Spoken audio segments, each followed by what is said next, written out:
Hey folks, it's Brian. I have a very exciting announcement. I am going on tour with Twerp. That's right. I am opening for TWRP as smooth jazz guy Trey Magnifique, and you can go get tickets to see us. It's a full North American tour, US and Canada, lots of cities, like 30-something cities, starting April 1st, going through mid-May. So look on my socials, look on Twerp's socials, and come out and see me, Twerp, and also the amazing Nell Word on that tour. Also, as always, we have a Patreon here, patreon.com/late night, where you can get access to video episodes. Sign up at any tier for those video episodes. And if you sign up at the 2 or 3 peach tier, you'll also get a mini episode every week. This is a really fun episode with the amazing Nathan Barnatt. Enjoy.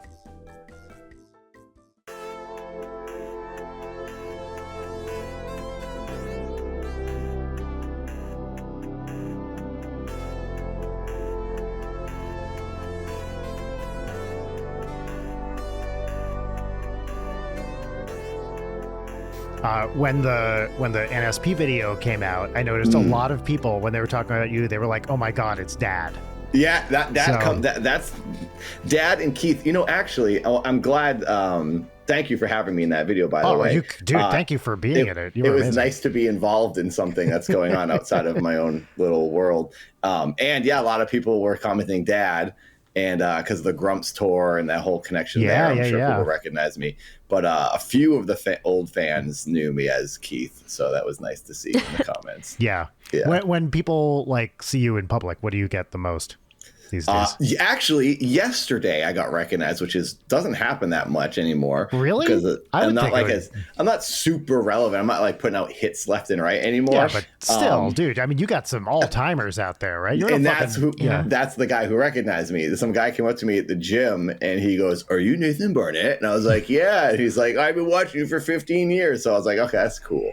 Wow. But yeah, he'd seen the boxing and everything. So Dad is the thing right now. I started pushing Dad's TikTok, and I got a video that did pretty well the other day. It got like 170,000 views in 2 days, which is great. That's great. Me. Yeah. And a lot of the comments were like Trail Luaus, and I was like, that's like so long ago, and it's a lot of them, surprisingly. So apparently the TikTok people know my Skittles character. Anyway, you never know who's gonna know what, and I'm just honored anyone even knows anything about me. Oh, so, dude, I mean, when you know. How long would you say? 15 years is how long you've been doing stuff? No, I just uploaded a video to my Nathan YouTube moments ago, and in it it's titled 20 years. It's like finally 20 years after 20 years. I've been in LA in August. It'll be 20 years in LA. Wow, that's crazy. Yeah. So, and I've been doing it before that. I was in Massachusetts making videos with my brothers since I was 19. So it's been like 25 years or more. That's amazing. In high school actually is when I started making videos. We had a sketch comedy show that was on cable access. So I've been doing it like most of my life. But LA, 20 years, I guess. Yeah. So, But when the earliest stuff that people recognize you from is around 2005 when YouTube started. Yeah. Basically, is when I started putting up Trail Luaus. Maybe like 2006 or 7. Around then is when things started taking off. I didn't realize it was so early. I mean, that is original. Maybe it was year one YouTube. That was original YouTube, right? Yeah. So I was featured on the front page of YouTube like year one as my. Really? It was crazy. Me and my other friend. My friend did a video called Tony vs. Paul, and it was a stop motion animation. They shot it back in Massachusetts, and then they ended up moving here like years later. But one of them did, Paul, and it was them like floating around, chasing each other in stop motion, and like doing these like little bits and stuff. And that got front page. And then I have a video that got front page. It was called We've All Got Problems. And it was this character I do. It's called named Simmons. He's got a mustache. And I'm bouncing on a pogo stick, but my head's staying still. And I'm like just bouncing my body. And my brother's like looking at a stopwatch. It's like this whole silent thing where like they're doing something. He's timing him or whatever. And then I tip over, get frustrated, and throw the pogo stick, and it hits a guy in the head. And then it just ends. It's a coworker. We're in an office setting. So that's that video.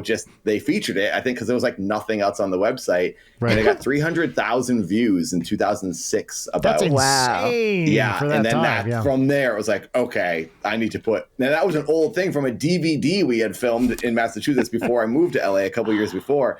So I was like, I'm just uploading all these scenes. And I uploaded them in the library in Santa Monica on the computer because I didn't have internet in my apartment. So we were just taking CD discs and uploading QuickTimes to YouTube through the library. There is That's something, how I started. I mean, there's something so charming about that very early YouTube stuff. You know, but when Danny and I first started doing NSP stuff on YouTube, our first video was 2009. And I remember at the time thinking, oh, fuck, we missed YouTube. Like, I guess we'll still do it, but it seems like, you know, we missed the wave.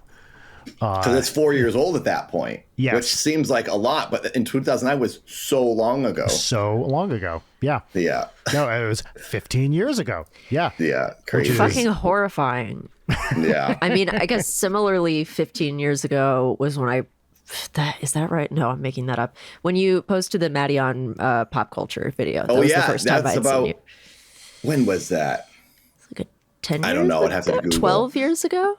2012 probably. 2012 was a big year where a lot of stuff I did got like a lot of attention.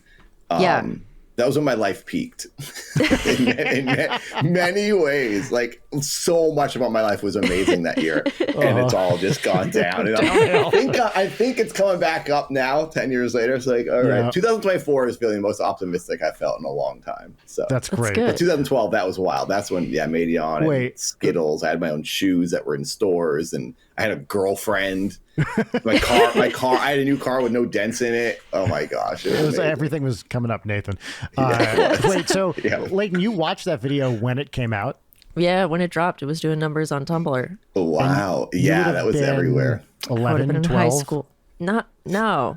Wait, 15 years ago. Oh, sorry, 2012, not 15 years ago. 2012. 12 years it's ago. It's like a sophomore in high school. Yeah, right. Okay. That's right. Yeah. Time passes. I've always been very curious about the behind the scenes on that video because it seems like a nightmare. It's pretty simple when you think, when you do, it seems complicated because there's a lot of cuts, but basically, and everyone, so many times people be like, you use green screen, and I'm like, I've never used green screen for anything. It'd be harder to use green screen. I basically just take the camera on the tripod. I have one right here. Basically, this is set up for my phone. I just put a tripod on a tripod. But before, I used to use a Canon. I used a Canon 7D. Before that, I used like a GL1 or whatever with the mini high 8 tapes. Yeah. I use a tripod like this, a light one, so I can just drop it down, and I take 20 steps away from the camera. I literally step exact 20 steps away from the tripod, so I know I'm in the same spot every time. And then I just dance for like 20 seconds, however long I have in the location. If it's a location I can get a lot of dances out, I'll do it for a few minutes. Yeah. But often I go to a grocery store, drop it down, walk as fast as I can, 20 steps, these like heel to toe steps, and then I just do a quick dance. And in a lot of the shots, there's like people like quickly, because they see me walking in with a tripod, and they're like, go get that guy, don't let him film in here. And then security in grocery stores will often be right off camera yelling at me. I said this to many people, and I had to like speak to them while I'm dancing it, but I'm thinking, I'm here now. I need to get as many seconds as I can in front of the camera.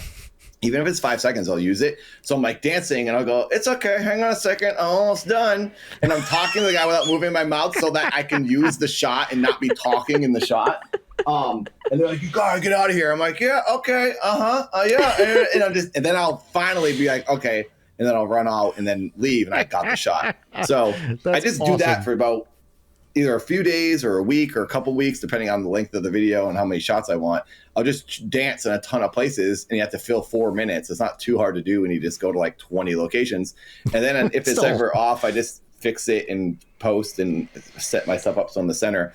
But it seems more complicated than it is, but it's pretty basic. But it requires a lot of wherewithal to like do it, set it up, go, bam, do the thing. Yeah, and then wear the outfit, dry off. I'm sweating a lot. And then, I literally walk. I just walk around town until I find a cool wall, go in a store. I'll like park somewhere and just walk around, and I try to get like, okay, I got 10 shots here. I'll go get 10 shots by the beach. I'll go get 10 shots here.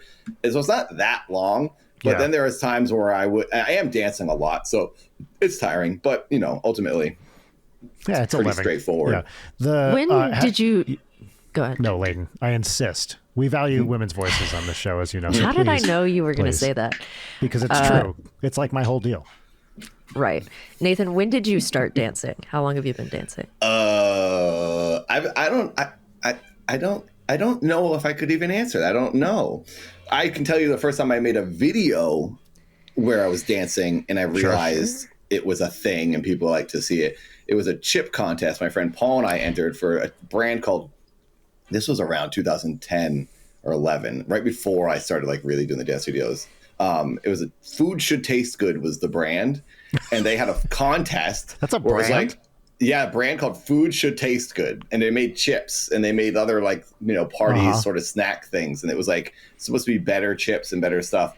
And they're in like Whole Foods. I don't know if they're still around, but they were 10 years ago. And they were like, oh, film yourself doing your touchdown dance celebration. Like what? Because it was like the Super Bowl was coming up, and they're like, we'll pick the best dance video and you'll win $10,000. And I was talking to my friend Paul. I was like, we could just go film it to a bunch of locations and just cut it together, and I'll just dance and like do a whole thing. So we went to a football field at Santa Monica College. I like threw the ball to myself, caught it, spiked it, and then that starts the dance. And then so it was a little sort of cinematic intro. We had this PVC dolly we built with like crappy track, and we just like pushed the camera on it. We brought all this to the football field, and like no one stopped us. So we're like filming this little movie, and then it sets off into the montage of him dancing all around. I did a couple backflips, just like put all the sweet stuff in there. I was wearing like a silly outfit or whatever. And it was like a minute long to a chiptune song by Phantom NK. And he did a lot of music for the Keith videos at that point. And we submitted it. We're like, oh, here's our touchdown dance. And it caused an uproar with all the people in this like Facebook group / like contest that were entering, because all their videos were shots like us right now, sitting there at their desks with a webcam, and they go, yeah, right. And that's their submission.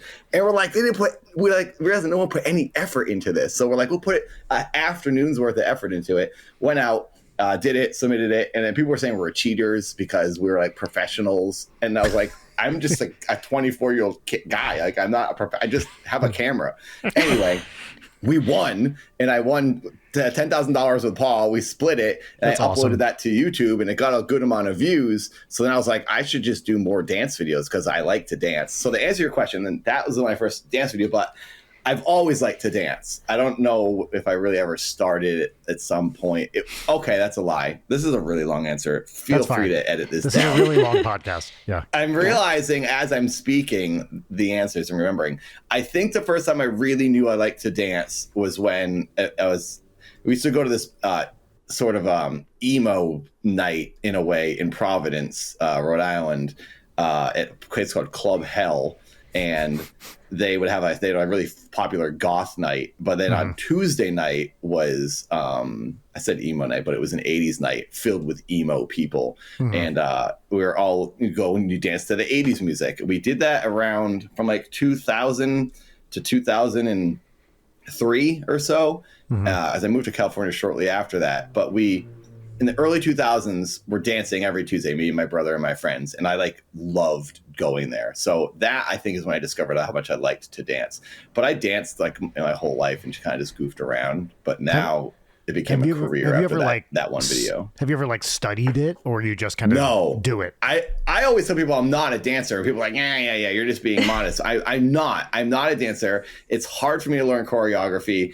When I go to these, like I've done a few music videos, and the choreographer will be like, all right, we're going to learn the dance. It takes me like days. The dancers will learn it in minutes. They're like, okay, yep, up. And they're all just like, their brains are programmed differently. And I like cannot remember. I remember the first thing and the last thing. And it takes me days of like practice.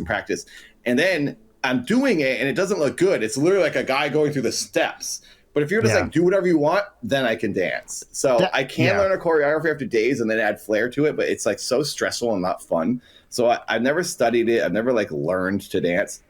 I just kind of flop around like I like to. It's so impressive to me when you watch professional dancers like learn steps in like 5 seconds. Like someone will tell them what to do and they do it once and you're like, wow, that's better than I would have thought. And they do it twice and it's perfect. You're like, what the fuck? This is like such a skill. It is a super skill. Like I think that you must be good. If you're a good dancer and choreographer, you must have like a good memory for everything because it's a lot to remember quick. Yeah. And then add your own flair to it. I guess it's they're just dancing so much. They know, often a thing is to do this to this. Like that's just, they've done it probably before in other variations and other dances. So maybe that's why they remember it so much. Yeah. But I don't know. I've been dancing my whole life and I still can't remember it. But I guess I'm not doing the moves other people are doing either. So it's a little you're talking to two people who I think dancing is deeply alien to both of our temperament. You guys don't. So you don't like to dance? You know what? I really. There are very few things that I dislike. The very few things that I like.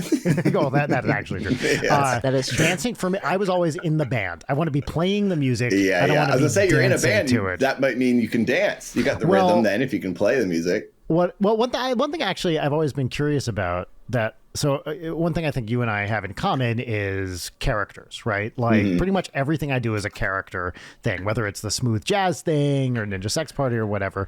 I find it very difficult. This podcast is like one of the very few things I do where I'm just kind of Brian.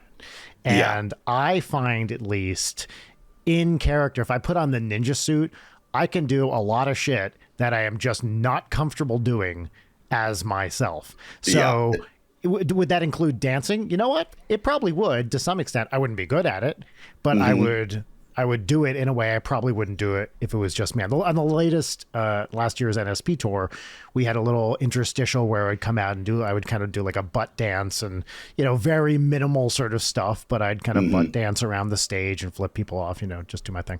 But there you go. That's dancing. It counts. But I don't think if that was me, I would have been a lot stiffer. So I'm curious, Nathan, for you, I mean, so much of what you do is character based too. Is that at all similar or? Yeah, it's nice to hide. That comes into play with me when I'm doing pranks or public things where I'm looking like an idiot in public. It's just nice to be hiding because I'm thinking when I'm Keith, for example, and I'm doing something, then I literally am thinking they don't know who I am. I'm hiding in here and they don't. Yeah. They're going to get this guy who I'm playing is going to get in trouble, but Nathan's not going to get in trouble. They're never going to find out who Nathan is because I look so different in character and I'm just sounding different, moving different.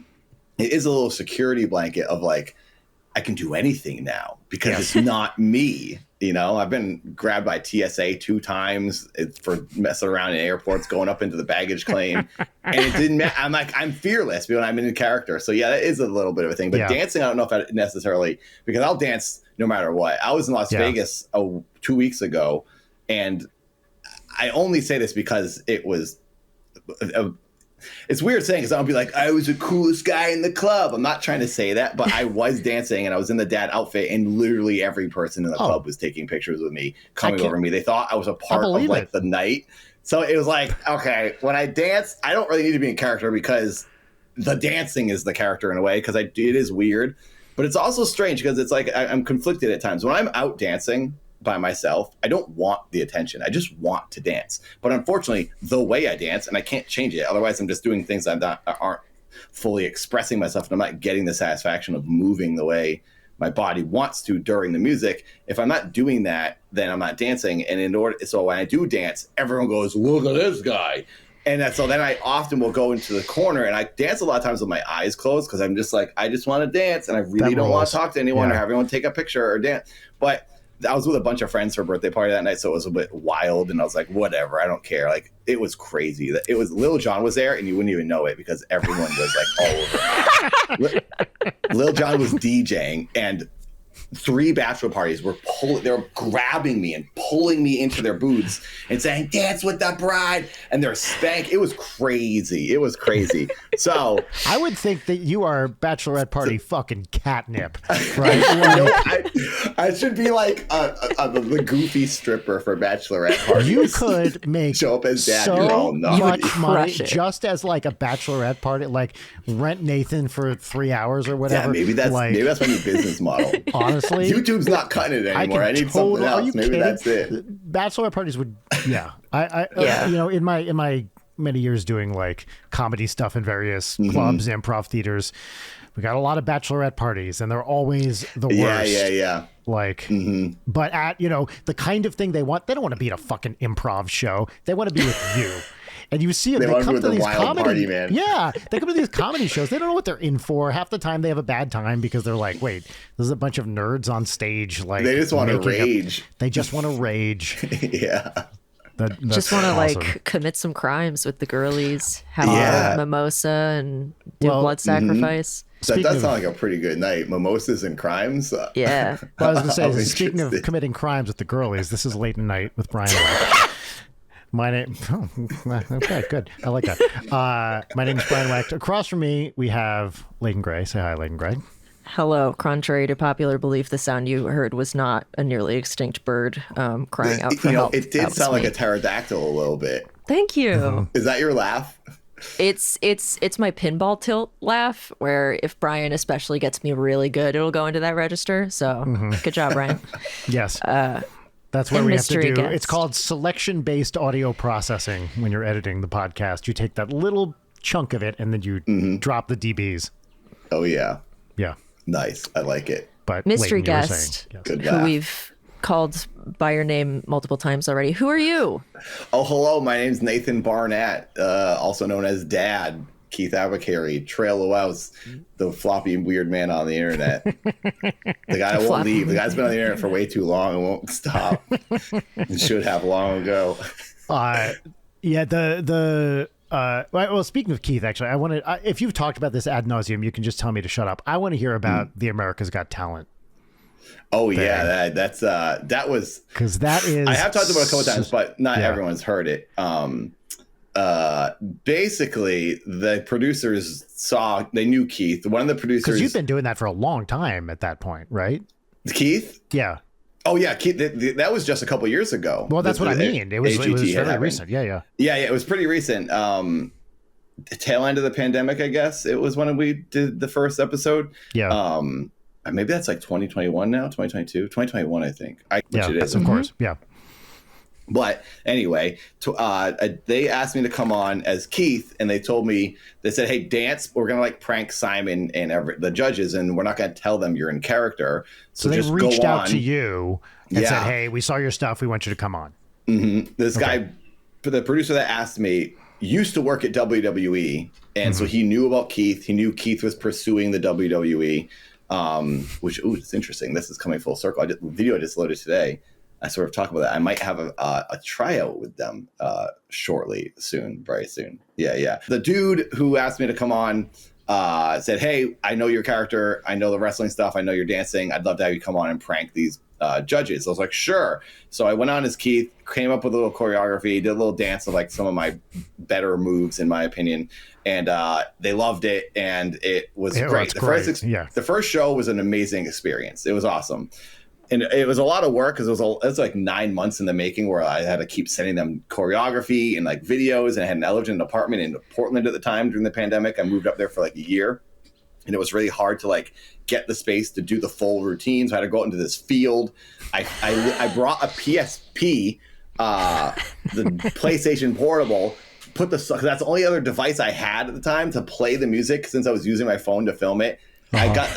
It was such a nightmare making. Anyway, 9 months later, after our stress and people having to approve every little thing, I got on the show. I also added extensions to my head. Top of my head was shaved, because Keith's bald, and the sides of my hair, I had extensions put in for this woman up there, and she's like the only person that would do it because my hair is so short. No extension in other places. They were like, wait, why?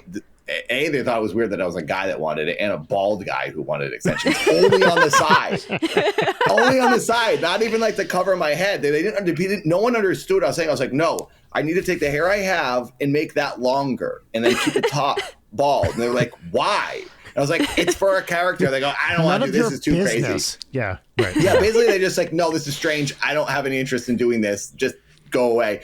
Finally, this one woman, she was so nice. She was in Beaverton, Oregon. She's like, I'll do it. This is really strange, but I'll do it. And I was like, all right. But she was cool. She was into it. She did it twice for me because I had to go back on the show. Basically, I had gotten the character, did the first episode, danced, and it was great because it was captured in one shot. It was just me dancing. That's all there was. And you could see Keith for who he was. I kind of did some character stuff. Great. And they used me like crazy on that. It was on Jimmy Fallon. It was on Ellen. They used that whenever someone. Yeah. So when one of the hosts were promoting the show, they go on talk shows and they're like, oh, new season of AGT, and Sofia Vergara is on there, and Howie Mandel and Simon. They all, every time they say, let's show a clip, it was me. They would show the Keith segment as the thing. And they were pushing me like a ton. And the show was like, we're going to go hard with you. So I thought behind the scenes, they were going to like really, because like, it's a game show contest, but really they make stars who they want to be stars. Sure. And they kept telling me they wanted me to be like Tape Face. Tape Face was a guy that I had on the show for years before. Sure. He had a piece of tape over his mouth and he did like comedy and mime type stuff and goofy stuff. And they were like, you're the new Tape Face. Keith is the new Tape Face. And I was like, oh man, they're just going to push me all the way through. The votes aren't a real thing. They're just going to have me go through because they're like really using me. Ellen talked about me. She was like, who was that guy? I love that guy. He was awesome. And I was like, oh my God, this is crazy. I thought this is it. Keith's time has come. Like 10 years later, it's finally happening. But then episode 2 happened, and oh boy, was I rudely awakened, and it was really disheartening and sad, and I felt kind of stupid, and I was like, this is dumb. Why did I waste my time? What happened? So episode 2, basically, they kept saying, oh, we want you to do well, we want you to do well, but my producer he was like, they were really convoluting my dance. They're like, we need you to do some funny stuff. Because at the end of my first dance, I didn't tell them I was going to do this. And when I was doing the walkthrough on the stage, like one of the guys like on the crew at the stage, I walked to the edge of the stage to see how high it was because I wanted to fall off it at the end of my dance and like shock everybody. Yeah. And I saw there was 2 cameras right below, like pointing at where Simon and everybody. So I was like, all right, if I fall, I just have to like launch over that camera and not break this camera. So I was just making mental notes of like what I was going to do because like, I've done stunts and stuff. So I was like, just being aware. They're like, do not go near the edge of the stage, back away. And they were like yelling. I was like, oh, sorry, all good. I'm thinking, I'm just going to do it when the time comes later tonight. So I did that. And they all like, everyone's like, oh God. And my producer was like, that was awesome. He's like, I'm glad you didn't tell anybody else. Because it is awesome. When you fall off the stage at the end of that, I noticed watching it, I think they shake the camera as you fall off the stage. And they did. They made it look like I hit it, which I didn't. I didn't touch that camera. I made sure. I fell between that camera and like a tripod holding a light or some other device. I went right between them. I was like, that was perfect. It definitely looks like an artificial. It looks like an artificial shake for sure. Yeah. Oh yeah, definitely. And then they made like a noise. Maybe they just like upped the whole thing. So they went with it. So you're welcome, guy that yelled at me. I did it anyway. So, that was great. And then the second time around, the whole time I was thinking, okay, I'm just going to believe these guys because I really think they're going to push me to the end of this. And this is going to get my name out there.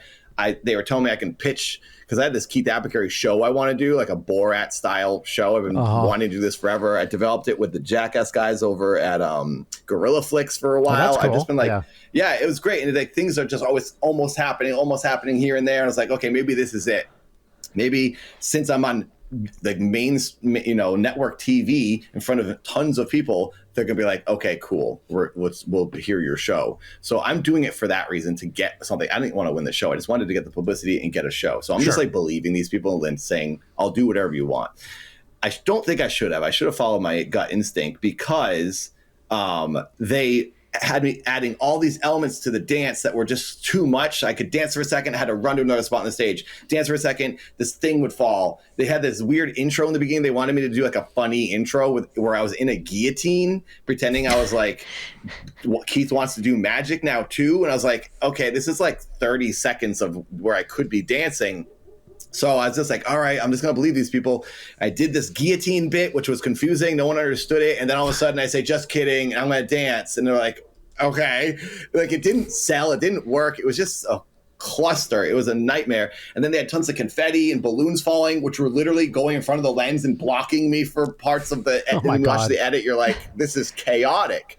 And I think that they did this. This is conspiracy brain thinking coming up a little bit. But I feel they did it so that it would justify when Simon would then say, this is a nightmare, you're not moving forward, because they didn't want me to move forward. They wanted me for the beginning to get some attention on the show, good promo, good PR, feel good guy, but we can't really do much else with this guy after this. Let's just push him away, because they already knew who they wanted to win. So there was no point in me moving on because they had their other people they've picked. Also, a reason I think this is because I never signed the contract where they would, me and this other group, this family that was a really talented bunch of musicians, and this magician who's like established in France, we became friends and we were all talking, and none of us had signed the contracts where they basically own everything you do.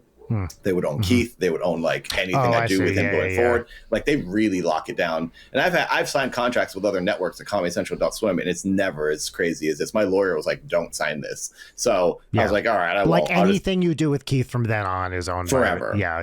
And even like old stuff they would like have. It was for people who are from literally in the middle of nowhere, have never done anything entertainment, and were like, "Take my life. I don't care. It's better than I have." That has been for NSP. that has been our one rule is like, we will never sign anything where we hand over IP ever. Like, if someone was like, hey, here's $100 million. Can we own everything? Okay. Then maybe we'll talk. But if it's standard, stuff, just a network. Why do it? It's the one thing we have, right? Is our and then they'll just never do anything with it, and it'll go away, and you'll have lost everything. And this happens what they try to make will fail, or you never know. It happens to so many people where they sign over the rights, and then you're like, hey, why didn't that cool thing that was so fun? Why didn't that go on? It's because someone tried to develop something, signed over the rights, and they didn't do anything with it, and then it's just gone. And it's such a bummer to see happen. Yeah. So I didn't do that because I didn't want that to happen. And these other people who didn't sign it, they all got voted off. And we're like, okay, either we're crazy or it's because we didn't sign away. So this company can't do anything with us unless we do that. So they're like, why have them on the show? And the main thing that gave it away. So anyways, that was the dance. I did it. It was a mess. It was like such a convoluted thing. It wasn't it took away the magic of the first one, which was just a goofy guy dancing really well, and it was surprising that he danced as well as he did. It's great. I wanted this creative to be, originally I said, can the second bit be? They wanted me to wear glitter stuff and all this fancy things. I was like, no, Keith doesn't do that. Keith wears pants from CVS. He wears clothes he gets at Walgreens. His clothes are just that's part of the character. I'm like, I can't wear something cool, because then that's not Keith. It's like, if Keith's sold out, but that's not the story we're doing here. It's supposed to be this weird guy from Rhode Island that you like want to see make it to the top. And he's in this Hollywood world, but he's still himself. So I wasn't going to do that. I was saying no to a lot of the stuff. And then they said, Simon goes, that was a disaster. This was like a mess. We, of course, were not voting you forward. And then I went into this room, this part of the show where it's like, you can be saved by the audience. The audience can vote in and save one of the 4 people in the room, and then they'll be back in the running. The thing is, they air it at different times on East Coast and West Coast. So the East Coast would see it first, and then the West Coast would see it a few hours later. It doesn't air simultaneously on each coast. So people on the West Coast, I kept asking producers, I was like, well, how's West Coast going to vote in? Because the votes would have already happened, because we're doing it right now. And you're taking the votes now, and you're going to determine a winner in the next 20 minutes. How does this make sense? People are going to see it in 3 hours, and they never. I was like, how does that work? And they go, oh no, it just works out. Is what they kept telling me. I was like, okay, which that told me the votes don't count. There's no way that these votes count, because, and then the other thing that gave it away to me, I'm putting all this together. I didn't sign the contract. They're ruining my act. Justify Simon. And then my producer, he worked with a bunch of acts, me, a magician, and another girl. He took a picture. He's like, before all of us went out back to go backstage and get ready for the show, he's like, oh, Keith, I want to get a picture with you. So he took a picture with me, and I was like, why is he getting like final memory with me right now? I go, am I not going to see this guy again? And then he did the same thing with the magician guy, who this Kleck is his name, that wears a mask. And he did not take a picture with the girl who moved on later. And as we're walking out, it kind of discouraged me. I was like, all right, I don't think this is legit. And then as we're doing the show and as the whole voting room happened, I was like, this is all garbage. That's crazy. And the girl moved on, and she went pretty far that he did not take the picture with. So I was like, all right. So that was my full experience of the AGT. It was a learning thing, because I've never done reality TV for those reasons. I have no interest in doing reality TV. It's not a thing I want to pursue. They don't pay you. I got paid nothing for almost 2 years of a lot of nonsense and work. And I was living in Portland at the time. I was flying up and down to LA. Now that I'm back in LA, it would have been easier when I was here. But it's just a lot of life taken away. And it also happened during a pretty like sad time in my life. So I was like, oh my gosh. I wanted it to work out so bad, and it didn't work out. And I was like really like bitter now with them. So and the guy that tempted me because he knew I wanted to be on WWE, and he's like, oh, I know people at WWE. I wrote over there. And so anyway, I was like pretty burned by it. But I was just going to say, totally. I mean, first of all, imagine watching TV real time. I can't even tell you the last time I did that. So, that's what is the demographic doing that is my first question. Like, is it just old people? I have no idea. I think it's a lot of older people and, people who watch cable TV or network TV. Right. A lot of they wouldn't even link my YouTube. I asked them, I was like, can I get Keith's YouTube in the description of the video when you upload the video, and they upload it like that night. Luckily, the kid that runs the social media was a fan of mine already. And that's cool. was like, dude, I've been watching you forever. And he helped me out. So when he was telling me when they were going to upload and when I should comment. So I commented instantly when it went uploaded. Oh, nice. So you get as it up. Keith, and everyone saw it and they started thumbing it up. So they wouldn't pin it, but they at least got it organically got pinned to the top because the audience was reacting to me. So I got a lot of new subscribers that way. And I also, the best thing to take away from this was I ended up meeting Corey Graves, who is a WWE commentator, one of my favorites. He's super funny. He's like an amazing commentator. He's the guy you hear during the match, and he's at the desk with Michael Cole. He's like, oh my God, they broke him in half. And he's doing all that. He and his wife, Carmella, who's a wrestler over there, I'm a huge fan of these people. He followed me on Instagram and was like, dude, me and my wife are huge fans of you. And I was like, what the heck? So it got me in a little bit more with a place I've been wanting to be my whole life is WWE. And I got him in a dad music video. I got him and Matt Pat sing on a dad song. Yeah. You can hear them. They do a little commentary in the little interlude in the middle, and then they're on the chorus at the end. And I got them inside in the video as well. So I was like, all right, AGT was worth it because I'm now friends with Corey Graves, dude, technically. It's something about me. So anyway, well, you know, when you've been doing this sort of thing as long as we have, there is something really. It still shocks me every time I meet someone that I look up to, and this doesn't happen that often, to be clear, but every time I meet someone I look up to or have heard of or whatever, and they're like, "Oh man, Ninja Sex Party! I fucking love Ninja Sex Party," and you're like, "What? How?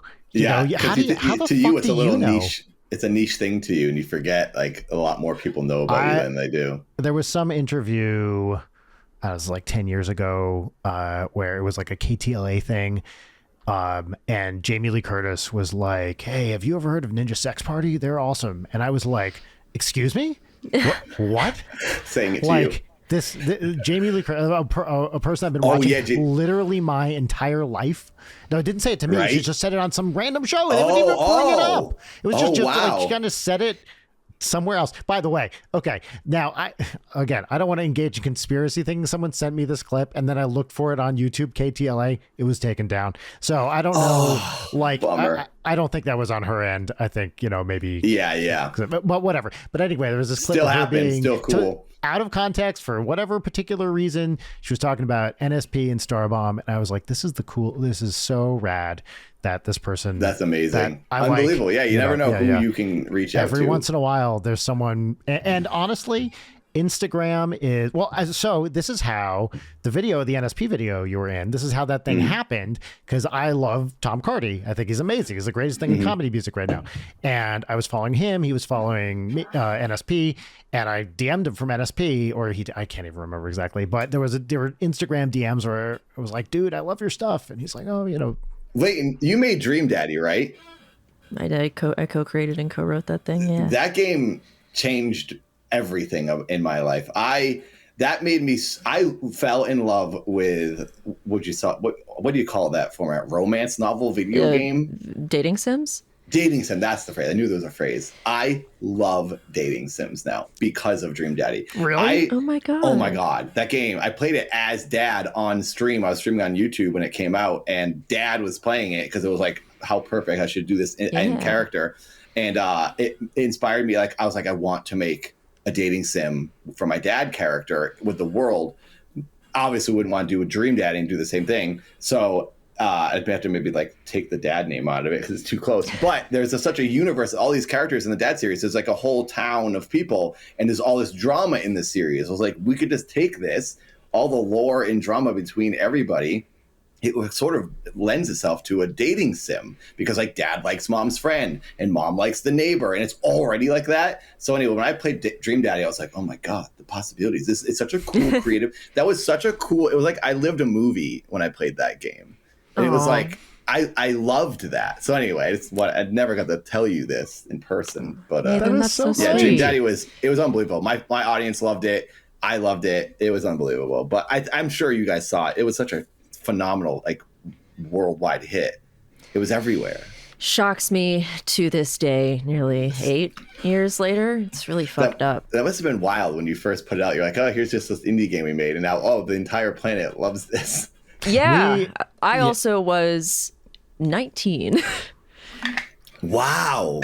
Yeah. That's crazy. It came out a month before my 20th birthday. So imagine all of that, but also when you're a teenager. Teenager brain. Yeah. So that's insane. It's cool. Crazy. I'm eternally grateful for it. And that definitely seems like the kind of thing where, well, another friend of the show, past and future guest Chris Grace, it was an old comedy friend of mine, came on the show and said something very similar. He was like, yeah, Brian, I thought, I'd do your podcast. And then I realized you do it with Leighton from Dream Daddy, who I'm much more excited to talk to. Brian, get out of the way. Yeah. But like he played Homebody too, which was that one. Dream Daddy is streamer bait, which was only partially intentional. So when people have played Homebody, it makes me really happy because it kind of defies. And you worked on that one as well, right? Yeah, I co-wrote that one with Jory, and it's Jory's game. Jory was the narrative designer on Dream Daddy. So I have that game and still have not played it yet. It's great. You should play it. I hate saying it, but I want to play it so bad because it looks like the kind of game I would like. Every time I play games when I stream. And I have a Minecraft server, and that is always what I end up just going to do. I can't stop playing Minecraft. So if we can't compete with Minecraft. I got it. You and my 9-year-old. Yeah. I literally am obsessed in a bad way with Minecraft. So is his daughter. My daughter has Minecraft pajamas she wears every night. Oh, that's cool. She's just building houses and all sorts of shit all the time, occasionally with one of her friends. Yeah. We went to this past weekend, we went to the Natural History Museum and we went to the gems and minerals section, and she was looking for the materials she could find in Minecraft. She's like, where's the obsidian? Can we get any obsidian here? Yeah. What's interesting, I didn't know obsidian was a real thing until Minecraft. I heard it. I knew it was in Minecraft. I was like, oh, obsidian is a weird, mystical, dark block that you can make a portal out of. Yeah. And then later I found out it was real. I was like, what? And it was cool to me that this thing in Minecraft was real. Oh, is that an obsidian block you're holding? I'm pretty sure it is. It's that's actually obsidian. Crystal. Yeah. I thought it was like a Minecraft toy. That's like the real stuff. No, yeah, it's a real Susie gave it to me. It's supposed to. Oh. I don't know what crystals do. It just looks cool. Susie would definitely know what obsidian does. Well, there's also with Minecraft or any other video games that have materials, it's like you don't know what's real and what's. It's like because some of it is fake. Quartz, that's what I assumed. Some was fake, some was real. I didn't know iridium wasn't just made up for Stardew Valley. That's a real thing. Oh, really? Yeah. Well, especially with that's like what they make the power plants with, right, or whatever, the nuclear power. Isn't that part of that? Iridium? Isn't that like a radiation type? Not like atomic bomb stuff. Is it radioactive? I don't know if iridium. I don't know. It sounds like iridium sounds like radioactive. Usually, maybe they're not connected. Maybe you're thinking of uranium, which they do. I don't know what I'm thinking about. All of it's radioactive. Sure, but that obsidian block, you better get that away from yourself. But with minerals, half the names sound made up. We saw a mineral called gubsite, which I was with 2 B's, G-U-B-B site. It's fucking cool. It's got little bubbles on it. Gubsite. That sounds like an Australian fruit snack. Yeah. Have some gubsite. But you could just tell me the name of any mineral, and I'd be like, there's one that we need to bring a suit against because it's stealing the name of this show. Oh, that's right. Leightonite. There is a Leightonite. Is there a Leightonite material? Substance mineral? Yeah. Wow. Sue them. Audrey, sue the materials. Well, we should. That'd be great. The first person to ever sue the earth. Dude, our SEO is so good that it'll just show our podcast instead of the mineral, which is very special. That. Oh, so when you search it, you guys get the podcast? Yeah. That's cool. That's something I think about every time I make anything. Is it Googleable? If you Google your band name, will it come up or will someone else come up? And I wondered that when I made the dad character. That's a good question. And I got it to the point where you Google dad and I appear. Wait a minute. It's crazy. I'm going to check this real time. Hopefully it still does it. It did it for many years. dad. Okay, there's a generic entry for father. I see. Oh right my God, here. it's the first thing suggested for me. Dad, See? Nathan Barnatt. That's really crazy. Not for me. That's interesting. Oh, we know who the real fan is then. Yeah. Wait, maybe it's because I have also my computer knows, so I've looked up my own YouTube channel and found things. So, but people who have told me if you search dad, a picture of my face, search images, click images. Oh, and see images. If my face. Okay, great. Yeah. There we go. Maybe Let's it was see. images. There you are. Yep, you are There 1, you 2, go. 3, Okay. 4, 5, 6th image right there. Wow. I'm getting bumped down. I got to get back out there. Well, speaking of dad, how did it feel to beat the shit out of Matt Watson? Oh, okay. I felt bad at the time, but it also felt good because I was winning. But I was like, I have to do this. It was my coach. So the thing was, Matt and I were like being very friendly and goofy and talking the whole time. And my coach, who comes from the traditional boxing world, was like, he's like, dude, stop talking to him. Like, what is this? Because he's like, your enemies. You want to kill this guy. Because in boxing, it's like, there's no nonsense. Everyone's like super scary and tough. And then me and Matt were like, hey, we're like hugging and stuff. And then we're like, we're going to punch each other tomorrow. So my coach was like, this is not going to fly. So I did a little bit the day of get into that mode where I was like, I'm going to kill this guy. Like I was genuinely like really pumped up. And like, I was forgetting he was my friend. I was kind of like, I had to just not think about it because I didn't want any sympathy. By the way, this is what everybody I know was saying prior to the match. They were like, Matt's going to die. That was always the thing. I'm he's like, oh, all right, everybody, are you excited to watch Matt get murdered? Yes, 100%. Like, no one I know was like, oh, wow, Nathan's going to have a rough time with this. Everyone was like, we're genuinely concerned for We're Matt's going to watch him emotional die. health. Yeah. Well, so I got into a little bit of like, I don't know what you'd want to call it, but like I want to say conspiracy thought, but like I don't know, ignorance. Oh, dog. What's your dog's name? She's been here this whole time. This is Maybe. She sits on my lap. Oh, that's a cool name. I had to kick my dog out. My dog Frankenstein is in the house because he always wants to go in and out of the room in here on this little office, and I didn't want that to be happening. So that's a great name for a dog. Yeah. It is.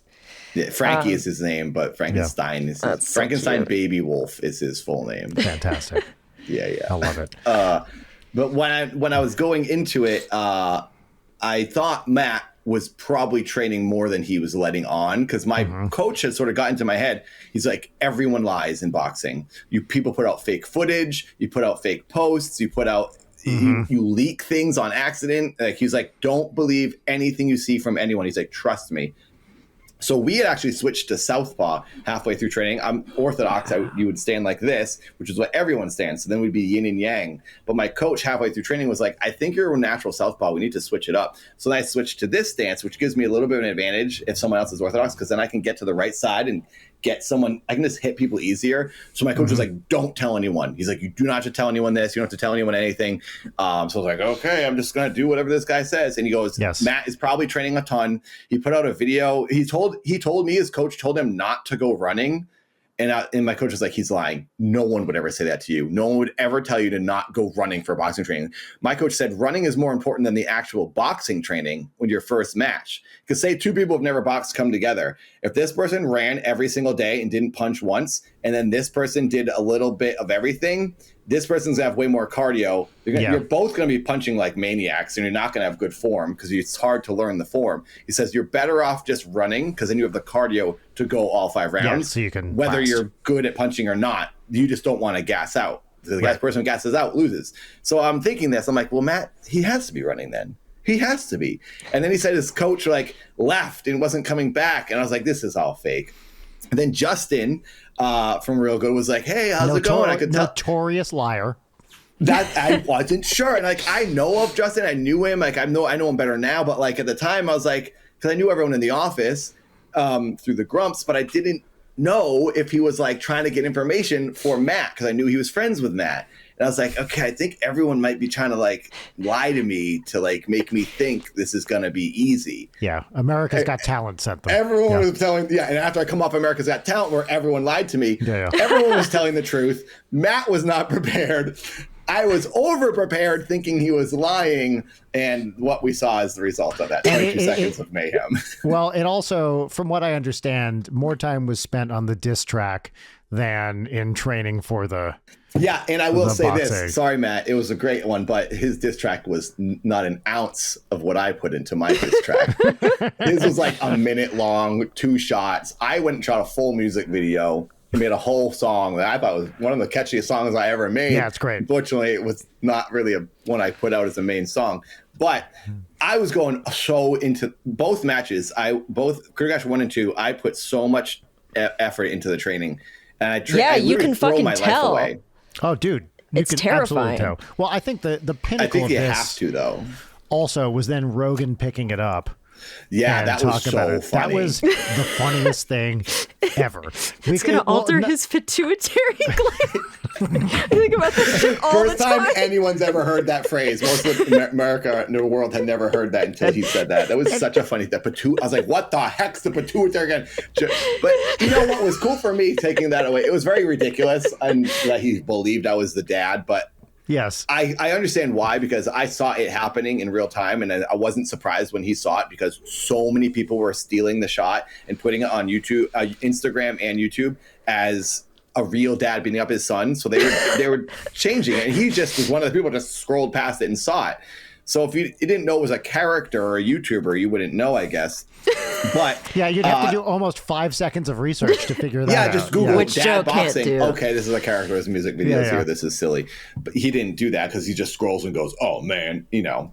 I think my Makes sense. favorite part is how like genuinely upset he sounds about it. Of just like it's really fucked up when that he this learns the dad truth, beat he up his just goes, kid. he goes, "Oh, now it's cool. Now I want this guy to kick his ass." He now he's rooting for me to beat up Matt because he thought Matt was some cocky young guy or something.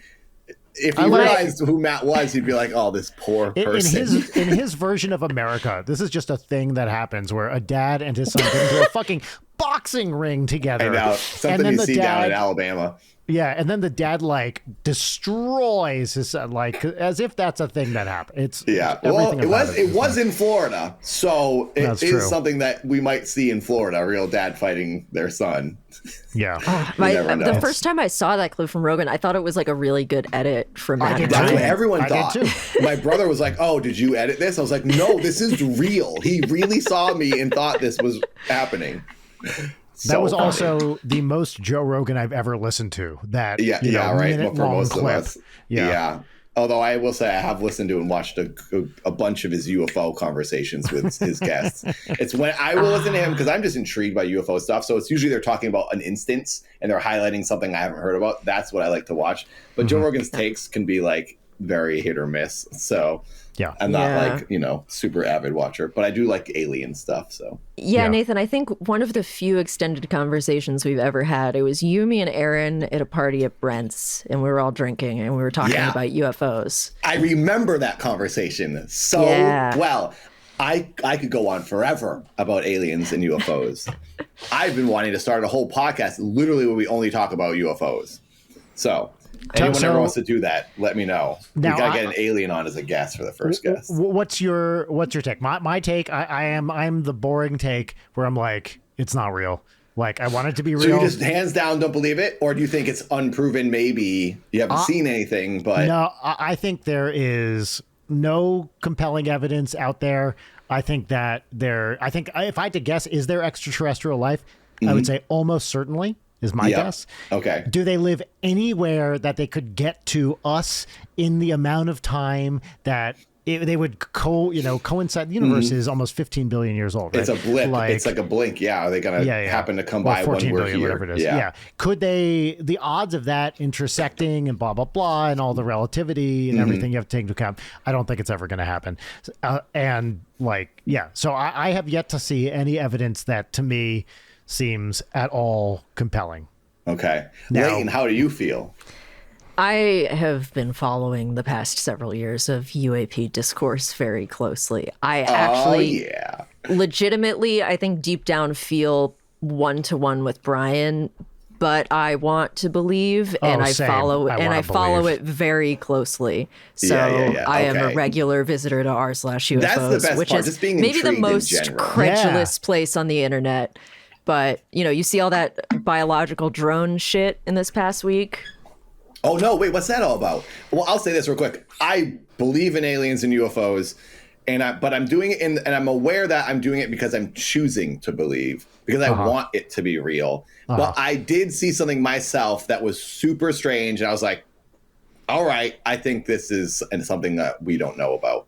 There's a little UFO with lights and stuff. Now you have to tell us the story. But around 2002, it was in Massachusetts. I was driving down the highway, down Route 95, and over there's a lot of trees, and the highway basically is just a slice through the trees. So you're just rows of trees are going by you, north and south. And this three red lights in the shape of a triangle were coming up from the distance. We're looking up out the windshield. It was like coming up towards us. It was, and then it stopped, and we're moving, so we're about to go under it. It was about to it paused in there. It went straight and paused. At first, we thought it was like a helicopter or something, or just something flying, but it just moved. Three lights moved, boom, stopped dead, and then they went to the right. And what they did was they followed along a railroad track, a clearing for the railroad tracks that we then just crossed over. So it was like they were above, following these clearings in the tree lines, and they just went hard left for them and hard right for us in an instance. And we're like, what the heck was that? And we're like, and we both said, we're seeing this, right? This is like a thing. And she was like, my friend Karen was like, yeah, we're seeing this. And that was my one. It wasn't anything crazy, but it was like weird and strange. And it was 2002. So I was like, well, that was cool. I think we saw a UFO. So it could have been government thing. It could have been, you don't know what it could have been. Drones reflecting in the early off a thing. days. Who the fuck knows? Yeah, could be anything. Yeah, I don't know if there were drones back then, but something was flying and it was strange, and it stopped dead, and it did it quickly too. Like a helicopter, it didn't like stop, and it was just seemed weird, and it was cool. So that's what I saw, and I now believe that there's stuff going on there. I've watched a ton of videos on it. I'm really intrigued by the thought that maybe they are here and they don't let us see them because we can't handle understanding it or whatever, or maybe they're working with us. I don't know, but there is the theory America's Got Talent, that maybe they're the ones that rigged it so that I wouldn't win. Because they know I saw them. Have you heard about how they shut down for 2 seconds? Right. Yeah, sorry. How he's an alien? Is that what you're saying? I'm not. Look, I'm not saying that, but I'm not saying he's. Simon is wearing skin. He's like, that's right. He's trying to hold it together. Yeah, it's not just that he had work done; it's that he is Vincent D'Onofrio and Men in Blacking. Just that's it's a sack of bugs. That makes sense. Have you guys heard the theory that or how the phenomenon, how people like the nuclear launch sites, when there's sightings in the sky, there's been a few times where there's been sightings around these places, then the nuclear launch facilities shut down, all power gets shut off. And it's the aliens being like, we have the power to turn you on and off, and then they'll turn it back on. People that work in there don't know how it's happening, but it's always when there's a alien sighting above their buildings, in their areas. Were you watching? Did you follow like the David Grush testimony? Is that the fighter pilot guy? That's all the Tic Tac? Yeah. I've seen all his footage, all his appearances. I watched him at the hearing. I watched the Y Files, the YouTube channel, a lot, which is a really good YouTube channel. He makes very fun videos, but he always tries to break it down in the end, see what really is going on, and basically tells you the fantastic story that's out there, and then says what he thinks and what's probably fake, and a lot of the stuff's always just like, this is nonsense. That's the thing is. It seems like it's so fun to explore this stuff. I've always, from my perspective, when people say, "Hey, what's your best evidence for this?"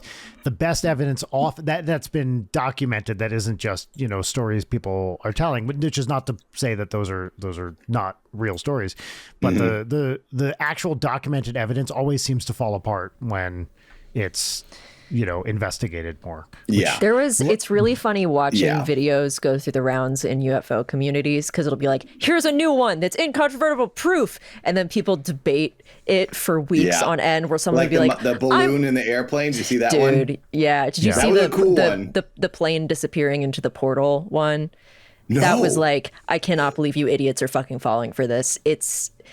For weeks people were going on about this video because they were claiming that it was like Malaysian Flight 370 or whatever. Yeah. And there's like this After Effects style portal opening up, and everyone was like, this is it. This is it. This is what happened. Because people want to believe. I want to believe. I want this to be real so bad. Did you hear the story about the Miami Mall recently? No. There was a footage of in Miami, like air footage from like helicopters and people filming. There was like pandemic. Is that the right word? Pandemonium. Plandemic, I believe, is the word. That's a whole other conversation. I don't believe in that, by the way. I actually got COVID. It was horrible. Yeah, same. But at Miami, at the mall, there was a noise that people thought were gunshots. There was a couple things that happened that caused this chaos, and then on top of it, people thought there was an alien there.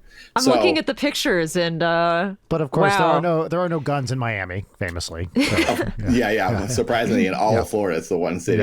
So there was these shots that went off, and it was apparently kids lighting off fireworks in a mall. People heard it, thought it was guns, so everyone in the mall starts running, causes chaos.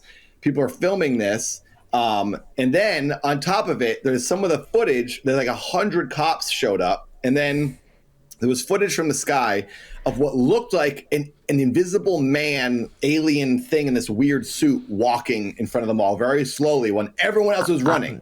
I'm looking at it. This one person is walking really slowly. It opened up this what's the word? Conspiracy that cops were actually there to get this alien. And that was a cover-up about the fireworks and people thinking there was a gun. It was actually people pandemonium running from this alien. I believed it for a couple of weeks. I was like, this is crazy, man. What the heck's going on? And then there's like someone did a deep dive. I think it might have been the Y-Files. And they zoom in, they clarify the footage. You can see the footage. Then there's another angle that someone else was filming. And apparently it was just a group of friends walking closely. And it made it pixelated and weird from the shot from the helicopter. Oh, cool. And it was nothing. But I was like, oh, this is exciting. I love this. I know you got to go relatively soon, but I don't want you to leave before we talk about your podcast. Oh, sure. Oh, yeah. See, I already forgot. Yeah. But anyway, I'd love to come back and talk more about aliens and UFOs because, oh my God, I'll always talk about aliens and UFOs. It's such a fun topic. It's the best. Yeah. It's just fun. And I just like it. To me, the reason I like it is because it means there's more out there, which means that opens up possibilities of other dimensions. Maybe if there's other lives and beings somewhere, maybe there's other dimensions. And I'm a big fan of the theory that like when you pass away, you don't actually die. You are going to this other area or something. I just kind of like that idea, so I choose to believe it. And all these other things that happen. No clip out of reality into the back basically, rooms and hang out and there. like there's been times I'm like, okay, I'm definitely acting crazy. But I feel like I got dropped back in or something. They took me out, and I'm like the replace. I'm like, things are weird. Like all of a sudden, a memory of mine is gone, and someone's like telling me. I was like, what are you talking about? My brother's like, you don't remember this? I was like, oh my God, what if I'm a new one? What if they replaced that one? And some of the memories, it's like a game. It's like you die and you come back, but some of the save files are gone, and that character doesn't remember the last mission it did. Also, that's how I feel I'm living. With all your different characters, right? It's just like Nathan in different dimensions or something. Exactly. I don't know who I am half the time, so that adds to the chaos in my brain. Well, you know, when I was a scientist, most of my work took place in 10 or 11 dimensions. So I was writing papers about, 11-dimensional theories, and it's not dimensions in the same way you're talking about, but are there extra spatial dimensions? This is I don't know, but it's a big debate. A lot of people take that seriously, that there could be extra dimensions. That is a scientific question. Are there extra spatial dimensions? Like and it's not crazy either. Like I don't think it's crazy either. It's just that our perception, our eyes, and our existence, we can't perceive that dimension. And someone broke it down really well in a YouTube video a while ago, where it's like explaining like why we couldn't see a fifth dimension because we only see in 4, and other people who only see in 2, like it's a flat cartoon. The flat land thing, yeah, you wouldn't be able to see what we see. So but there is, so when people talk scientifically about other dimensions, the one thing that must be true is if there's matter in other dimensions, let's say there's a 5th dimension or something that we don't see, because of the way gravity works, the mass energy in that dimension would affect ours, right? Yeah. So one way that they do experiments checking for other dimensions is they check. So with gravity is an inverse square law.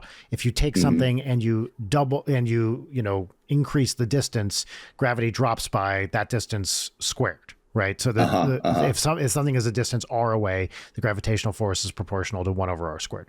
So that's true in 3 spatial dimensions. As you get more spatial dimensions, that gravity gets weaker and weaker. If there were 4 spatial dimensions, that would be 1 over r cubed. So you can it's always see the how many number... there would be without seeing it. So one thing they can do, and they have done this experiment to negative results, is they take... So one thing that string theory hypothesizes is that there are extra dimensions, and that was what I worked on, string theory. Did you see that experiment where they sent an image through or whatever, and in the photo, I can't remember it. There's a whole video that blows my mind. So I didn't mean to cut you off, but it was string theory that basically says the universe is hiding the other dimension from us, but we can catch it if it doesn't know we're looking. And they did that through an experiment with like a camera, and I'd have to find the video and send it to you. Maybe someone who's listening will know what I'm talking about. I'd have to look at that. That doesn't sound familiar to me, so I don't. I'll send know it what to you're you, talking about. and if I ever come back on, I would love to talk about this because Okay, cool. basically the experiment exposes there's something going on in the universe is literally hiding it from us. Well, there's no evidence, which is crazy. Which means there's it's no thinking evidence or something. right now for other dimensions. Wait until I send it to you. But what I was just to finish this thing about the experiment, there was this group in Seattle, and they never, they didn't get a positive result, or we would fucking know. Where they take string theory says maybe if there are other dimensions, they're just very small, and you can't really see them until you get very, very, down to microscopic distances, very small distances. So what they do is they take objects and they move them very close together, and they look for deviations to 1 over r squared, and then they can, say, oh, it's this number of spatial dimensions that are this scale. Obviously, they haven't found anything, but the point is that is a scientific question you can ask. Are there extra spatial dimensions? And one way to test for it is by deviations from the inverse square law. So it showed negative results. Yeah, otherwise you'd know. Like if there was conclusive proof for the existence of extra spatial dimensions, that is a guaranteed Nobel Prize. Someone wins that. Because right now, as far as we know, the universe is 1 time and 3 space dimensions. There's nothing else. There are theories that hypothesize there are, but there's no evidence for it. So if someone proved extra dimensions, that would be a whole big fucking deal and would actually lend a lot of credence to things like string theory, which require extra spatial dimensions. I want to try to find this video and send it to you because it's insane. I felt like I was barely hanging on to the understanding what they were saying, I understood it. I was like, oh wow, this is crazy. Is it this? Basically, what did they do? They sent something through a hole. Or they shot a bunch of photons at a wall, and there was a little hole. And it was something about how they were making it through the hole. Oh, is it the double slit experiment? This is what it was. Yes, a double slit. Okay. And and the photons wouldn't make it through when the camera was rolling, but then they would when it didn't realize the camera was rolling. And it was like, wait, how is it happening? So something like that. There's a famous double slit. Is that what it's called? There's a famous experiment which is basically proves the existence of quantum mechanics. Double slit. I just found it. Yes. Yeah. Which is a very famous thing. Which is. It has to do with sending a beam of photons through 2 slits at the same time. And one way they behave like particles and one way they behave like waves, and you get kind of an interference pattern. And it has nothing to do with extra dimensions. It has everything to do with, do things behave like particles or waves? But also the interesting thing about the double slit experiment is you can send like electrons through them, and you'd think they should behave like particles because they're electrons, but they can behave like waves as well, where you get an interference. Yeah, that's what they were changing what they were as we were watching, and then when they saw us watching, they would change how they behaved. That was the main key of this. So the photons were reacting to and being aware of us looking at them. Which is crazy, which makes, they were basically saying at the end, it's like, well, that means there's other dimensions. It does not mean there are other dimensions. Yeah, it doesn't. Brian, it means there's other dimensions. I'm on my way. I'm going there. I got my bag quantum packed mechanics already. is real, yeah. Brian, Yes. I can't believe you haven't cut in with any double slit jokes here. I mean, this is, I don't know what you're talking this about. is your bread and butter. Wait, whatever would you mean? I don't know if you... Well, I did a couple double slit experiments in college, actually. Yeah, there we Got go. him. There we go. There we go. Okay, Nathan, great. tell us about your podcast. Yeah, tell us about your podcast. Oh, yes. Well, I have a podcast titled Volume, or the Volume Podcast. It's brand new. I'm shooting it with my brother, Seth, who I live with. He's my person I work with all the time on videos, characters and stuff.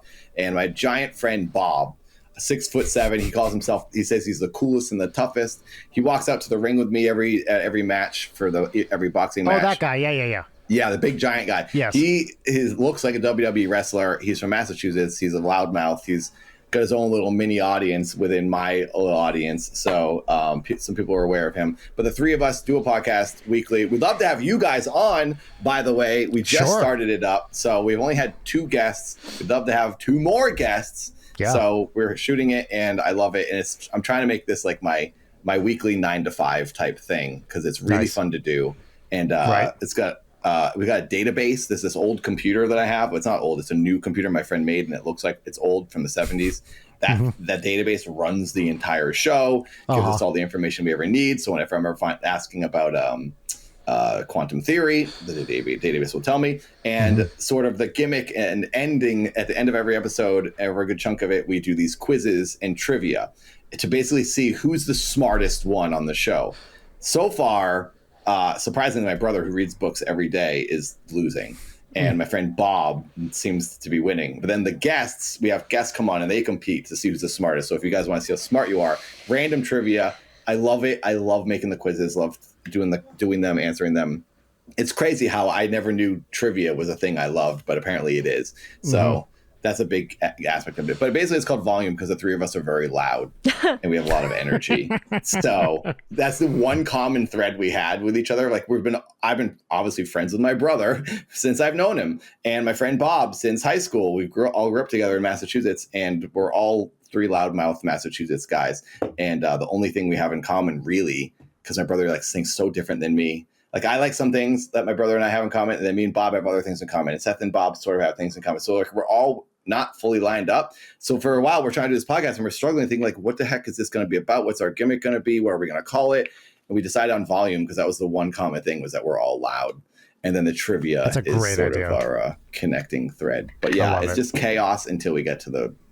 Yeah, I would love to come humiliate myself on your show. I'm sure Brian would do great. Oh, please do. I bet you'd be smarter than you think. And also, we like to cater the quizzes for the guests to something that they know and where they're from. So if we find out where the city you're from or the state, we kind of little cater questions for you. We had a friend on, Johnny Pemberton. He's on the new Fallout TV show coming out. Sure. Johnny's great. He's been on a lot of stuff. I'm not wearing a Fallout shirt or anything. Oh, wow. Look at that. Look at that connection right there. Well, you have to be our next guest then. We asked him a lot of questions about Rochester, Minnesota, I think is where he was from. Yeah, there is a Rochester, Minnesota. Yep. He's from there, and we asked him a lot of questions. He knew everything. And he knew, like, there were questions that I wouldn't know about Boston or Massachusetts, and he knew everything. Asked some other questions, just randomness. He got 100%, which is insane to me. So, so now whoever gets up there in the genius department with him will have to compete against him later. We want to have guests come back and compete, basically. Oh, like a tournament of champions. Smart. Yeah, a tournament of brains, basically. Yeah. And if Brian, you're a scientist, we could ask you some good questions. Being a smart, I'd love to. Smart guy. So anyway, that's the podcast. It's really fun to do, and if anyone here wants to listen or watch, it'll be on YouTube and Spotify and all that. Well, I know a lot of our listeners are fans of yours, because when we've put out on the, in the past, hey, who should we get on the show? Your name always comes up as like, oh my God, nice dream guest, Nathan. We'd love to, Oh man. And I've been, dad, you might say. Yeah, that's right, dream dad guest. So it's, we've been doing this for a while, and I keep meaning to reach out, and finally I was like, fine. All good. Do it. I'm happy I got to do it. So I have a question for Leighton, actually. Yeah. Is there ever going to be a sequel? Maybe people have asked you this. Sequel to Dream Daddy? No. No? That was a hard, fast no. Wow. You would be surprised how often I'm asked that question. I guess I'm not. Sorry. Yeah, I'm sure it happens a lot. But the answer is no. The answer is no. No magical mommies or whatever. Yeah, right? Same joke the people keep spin-offs making. could be unbelievable. I know. No, so you guys just aren't interested. Rest in peace. No, it's... No. Yeah, I guess there is such a thing as like, you kill it, because if the second one's not as good, then it ruins the franchise, it ruins the original, maybe. It hit summer 2017, right place, right time, represented where I was at creatively then. I'm not going to say no to, is there future content that might come out for Dream Daddy? That's not me confirming or denying, but it's not. That's a confirmation. There's not going to be a sequel. Sorry. Yeah. Well, that's all right. Understandable. Yeah. I get it. I'm sad, but I get it. I know. But that means that the real Dream Dad 2 is just you. It's just me walking around the world, going on dates. Kicking the shit out of other YouTubers. Yeah. Well, dude, it was the one dad that got so rejected great. is just mad, beating everyone up. It was so great to have you here. We're gonna let Nathan go and keep moving on with our usual segments. Thank you. Yeah, I would stay longer, but I have to go get punched right now. Actually, that's where I'm off to. I'm going to training, so I appreciate you having me. We appreciate your time and thank you for being here. It's always great to chat. Likewise. And yeah, thank you. Thank you. I'll talk to you guys later then. All right. Bye, man. Bye. And we're back. We're back. That was Nathan Barnatt, aka Dad. This is we don't do this much where we have a guest on and then we keep going. I know. But he had an out. He needs to go get punched. He got abducted by aliens. Yes, he did, from other dimensions.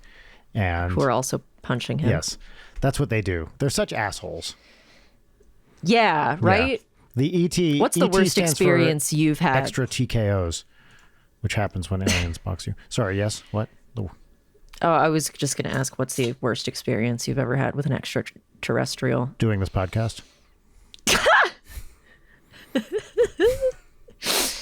I got to hand it to you. Thank you. Actually, I had that locked and loaded. As soon as you said, what's the worst experience you've ever had? I had doing this podcast as a funny joke. And then when you said with an extraterrestrial, it made it even better. That's me. I'm just like E.T. I love Reese's Pieces and I'm really creepy. And everyone wants me, and the government wants me dead. Yes, and you have one very, very famous finger. Yeah, and I'm not telling you which one. No, it's, well, it changes day to day. That's very true. Yeah. Brian, there's something that was going to be a peach for me that I'm just going to bring up now because you were mean to me in a bit. We're on social media, everybody. That's a thing. We've been, because of our wonderful social media video editor, Rich, we have a preponderance of content to post that we're bad at posting, but we're getting better at posting. Anyway, all that to say, in this case, meaning we don't think about it. It's us pondering it.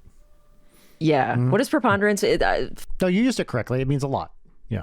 Yes. Now, Fuck yeah. What is it etymologically connected to ponder, like to wonder? I don't know. Do you get that terror that you've accidentally used a word incorrectly? Oh, I'm constantly looking things up on Merriam-Webster to be like, did I use that right? Well, and because there's also these gray areas where it's like, someone's going to be peevish and annoying about it, even though you used it correctly. It's like people who complain about nonplussed or literally, where it's like, calm down. That's how people use the word now. I'm sorry if you don't like it. There's one of these that I really don't like, but I have to hold my tongue. Begs the question. Begs the question does not mean it raises the question. Begs the question is a formal logical fallacy about a circular argument. But people use these days, I just have to get over this myself.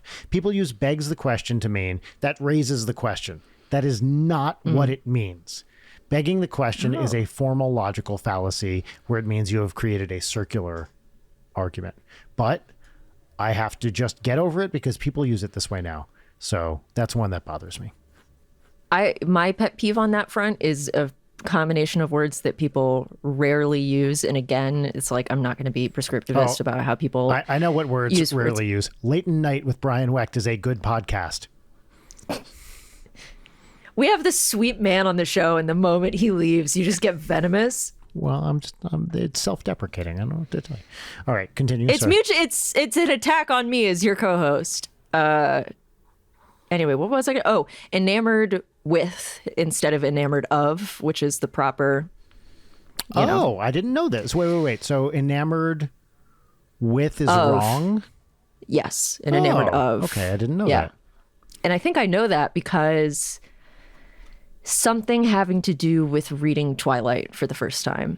Oh, and that's always just like stuck in my brain. Anyway, the thing that I was going to say I'll just say before you say the thing you're going to say that prepositions in particular, unlike my favorite tokens, are fungible. So they can be used. They change on accident, by accident. Things change over time. There are certainly preferred ones for formal writing, but in particular with prepositions, I'm always loath to say this is right, this is wrong, because they change so frequently as generations change.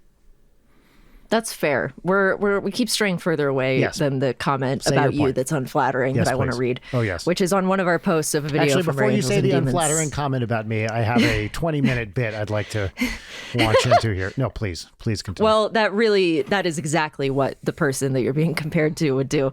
Wait, I don't know what you're talking about. I think the comment you're about to read is really kind of inaccurate because of the following thing. Now, if you look, Hegel famously told us in his, yeah. Sorry, what were you saying? I'm sure you all can guess what this is now. I won't read the usernames, but somebody commented, I haven't heard Brian's voice in years. He kind of sounds like Ben Shapiro. And then somebody responded, that's hilarious. Don't say it again. Which is maybe funnier than the original comment, but... Look, I guess I can appreciate what they're saying. I think that I am...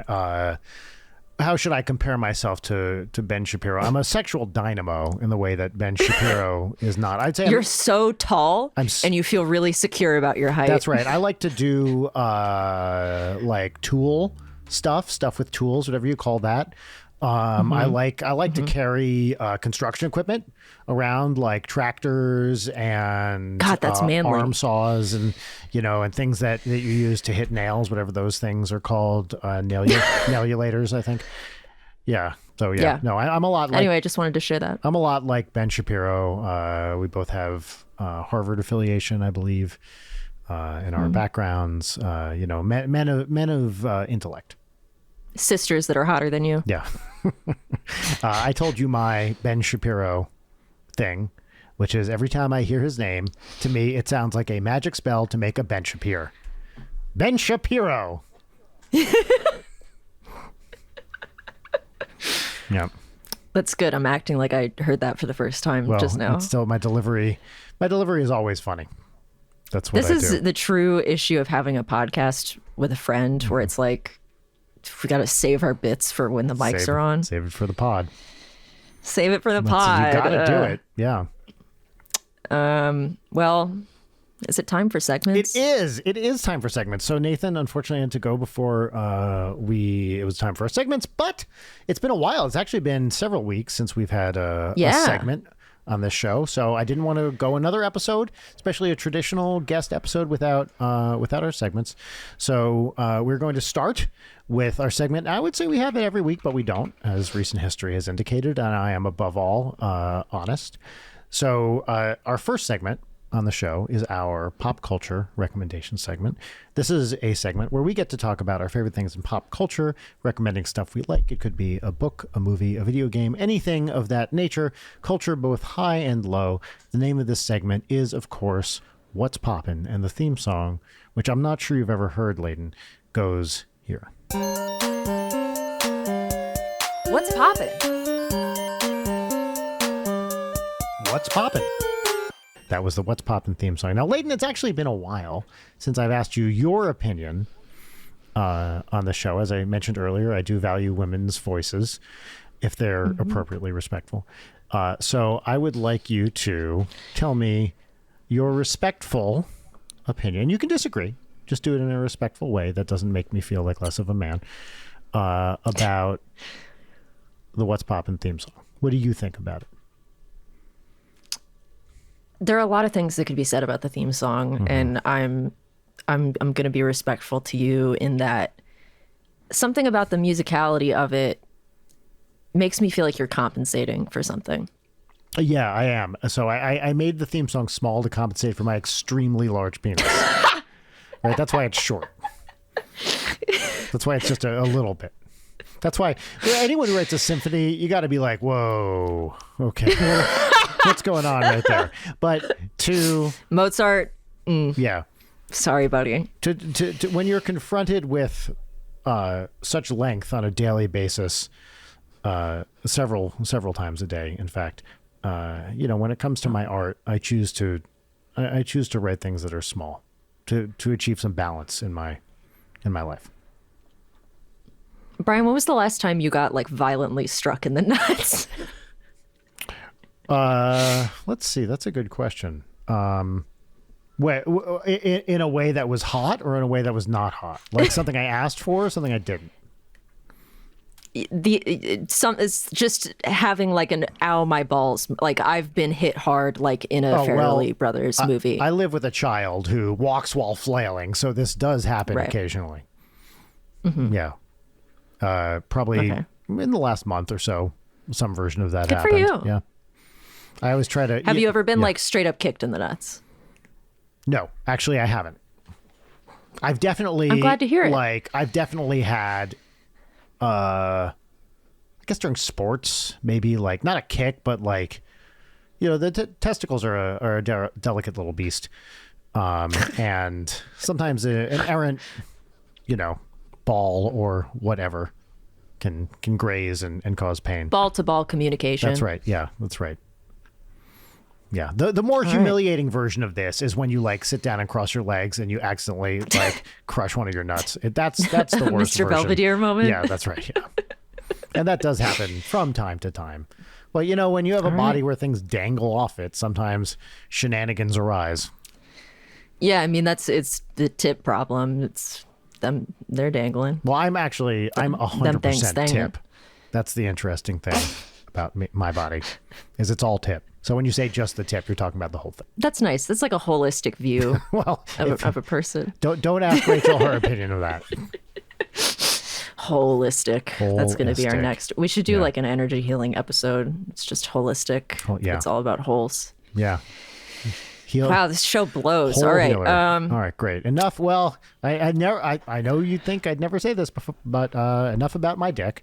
Let's move on with the show. Layton, what's poppin'? What's popping for me is, I'm in the interim since we've recorded an episode where we're just kind of hanging loose, much like your nuts. We they're usually pretty tight, but thank you. the Fallout brain rot is completely back. What's called a hard shell scrotum. Good for you. Yeah, no, thank you. I work out. Since we've recorded, my Fallout brain rot is back because me, I don't watch trailers on principle. I don't watch trailers because I just don't want to be. It's like the Office Angela quote that's like, I don't read mysteries; they're too titillating. Mm-hmm. Or sorry, I don't like to be titillated. That's how I feel about trailers. But I'm playing Fallout 4 again. I have a Fallout playlist that I add stuff to, and the Discovery whatever. Once it's the end of the playlist and it plays new stuff. What's popping for me is Sybil Bayer. It's SYBILLEBAIER. And I was like, why is contemporary folk stuff popping up on my Fallout playlist? Mm-hmm. And it's really good. And then I looked into it. And this lady did not pursue a career as a musician or anything. She recorded an album in the 70s on like a reel-to-reel deck at home and then didn't release it until like 2006. And so there's just this one album of her stuff out there that feels so incredibly ahead of its time, and it's so good. The album is The Color Green, and that's color with a U in there. And when did you say it was recorded? 70s? The 70s, like early 70s. Wow, yeah. Crazy. Yeah, it's really great. I'm kind of obsessed with it. So that was a nice... Spotify is like bad at popping new stuff in there that's actually good. So I was kind of shocked. That's great. So yeah, that's what's popping for me. What's popping for you? What's popping for me is a video game this week. So as I mentioned on a mini episode, I finished Baldur's Gate 3. I fucked everything I could fuck, and then I just stopped. Fuck maxing. I was I think I forget who it was on the Discord mentioned that my play style was fuck maxing, and that is true. I was fucking everything that moved successfully, I might add, and I'm very good at it. But that game is now over. I did start to play it again because when I started a long time ago and then kind of put it down for a little bit because I was traveling. And so I forgot a lot of what happened in the beginning of the game, so I kind of started over and did that part again. But since then, I have started another game, which is very different from Baldur's Gate. It is a poker style game called Balatro, and it's fucking awesome. So I think it's a big hit right now on Steam. It's sort of a deck building, it is a deck building game. And what you do is you form poker hands, but there are all kinds of weird multipliers that you get to do. So in addition to, you get a series of cards, like a big deck of cards, I forget how many, maybe 10 or something. And then you pick hands of 5 and you can discard and blah, blah, blah. And then you get these special power-ups. And as you go through the game, you're trying to beat more and more scores. So it's a bit complicated at first, but you kind of get the hang of it as you do it. And it's really fun. Like it's a bit of luck. It's a bit of strategy. I have not beaten it, but I haven't been playing it that long. I guess it's a big hit because I was like, does anyone else know about this game? It looks like it. It's really fun. The art style is really cute. I like that. The art style is really cute. It's got a good chiptune kind of soundtrack or score. It's so great. So I've been playing that, and it's fun. It is at a good liminal place between you have to think about it and you don't. You can go a little bit on autopilot. So it's not quite as intense as like a Baldur's Gate RPG type thing, but I'm having a great time doing it. That's nice. I guess I bristle at card games in general, but at the same time, the part of Fallout New Vegas that everyone pretty much universally hates is the card game. Mm-hmm. And I am so goddamn good at Caravan. I have the Caravan achievement. I clear house. That's how I make money in that game. Caravan's the best. I was hanging out with Jory once, and he has the collector's edition that has a bunch of Caravan cards, and I fucking set it up. That's great. Anyway, I in having Fallout brain rot again, Brian, have you played any of the Fallout games? I have not. I feel like I should. Maybe. I would be interested in forcing you to do that. Which one would I play? I can't, like, in good conscience recommend New Vegas to people who have not played other stuff in the series, because 4 sucks. Mm-hmm. I have the most hours in 4. It is not. There's nothing I can say about Fallout 4 that hasn't been said a million times in the past 8 years. I love it because I can treat it like Wasteland Animal Crossing, and it's so bloated with mods that it's just like wonderful to me. New Vegas is amazing, but my arc went from like playing Fallout 4 when it came out and being like, man, this sucks shit. And then years later playing New Vegas and being like, oh, wait, this franchise is amazing. So I don't know. Maybe you should play 3. I haven't played a whole lot of 3. It's not like 3 is amazing, but I think that's a good one to get into. Sure. And also is not as notoriously crashy as New Vegas is. Mm-hmm. But 2, I've been playing 2, which came out a long time ago. 97. I think, which has been the year of your birth. I know, which has been fun. Actually, isn't the word. It's not fun. It's what I like about you, Layton, is when you recommend things, they never make me want to experience them. It's not fun, but because I'm a modern gamer and I'm not used to an era of games that are insanely hard and opaque like you are. So I think you would maybe like it more. But boy, I don't think I've ever save scummed so much in a game. Oh yeah, I was doing that a lot with Baldur's Gate because there's a lot of rolls, right? And I have no compunctions about reloading and re-rolling. Yeah, folks at home, if you wanted to, I would love to get like a Fallout series going because I would like to force that on you. Sure. Just because I'm tired of screaming to myself. I'll play it. Sure. Hell yes. All right. I mean, if you see something worthwhile in it, then I believe there's something worthwhile in it, and I'm happy to do it. Hell yeah. Great. Yeah. All right. It's time for a final segment. Great. It's 3 parts gratitude exercise, 1 part petty grousing. The name of the segment is called Peaches and Lemons, and the theme song to that segment goes right here. Peaches and Lemons. Peaches and Lemons. Wow. Another fucking winner.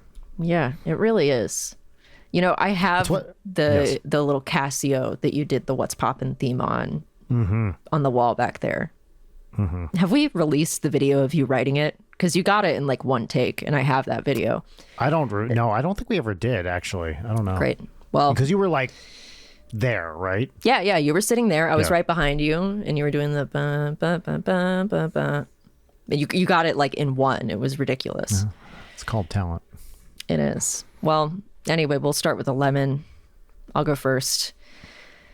It's nice that people want to run. It's good that they want to do that. Mm-hmm. But do we need to shut down all of the streets in LA for a whole day to do that, guys?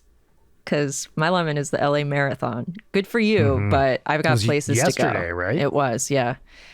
Do they run by your place? I won't disclose where I am, but I will say that the street closures and whatnot fucked up my day yesterday. So I was a little resentful of those bastards who think they're better than us just running.